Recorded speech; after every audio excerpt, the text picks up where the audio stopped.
The old man looked at her carefully, as though trying to memorize every feature of her face. "May the road you have never imagined one day lead you home," he whispered.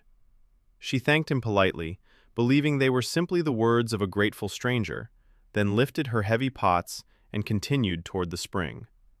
Hidden behind a cluster of bushes farther up the path stood another traveler who had witnessed everything.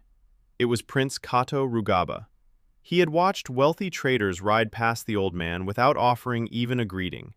He had watched farmers pretend not to hear his quiet plea for help. Yet this exhausted village girl, whose own clothes bore patches upon patches, had willingly surrendered the only food she possessed.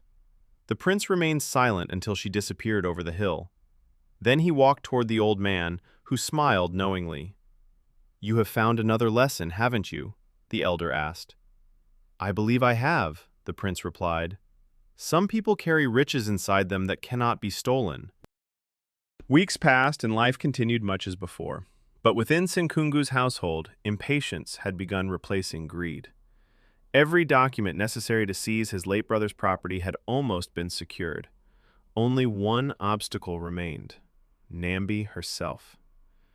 As long as she remained unmarried and alive, whispers about her inheritance would never completely disappear. One humid evening, after their children had fallen asleep, Senkungu and Nanziri sat beside the cooking fire, speaking in low voices. "This girl has become a burden," Nanziri muttered while stirring the dying embers with a stick. "People still remember whose daughter she is." Senkungu nodded grimly.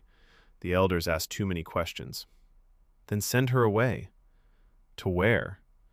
His wife's eyes narrowed thoughtfully. "Find her a husband. The poorer the better. Once she belongs to another family, no one will care what happens to her. They will stop talking about the land." A slow smile spread across Senkungu's face. "You are wiser than I gave you credit for." Within days, word spread across neighboring villages that Senkungu intended to marry off his niece. The announcement stirred considerable interest.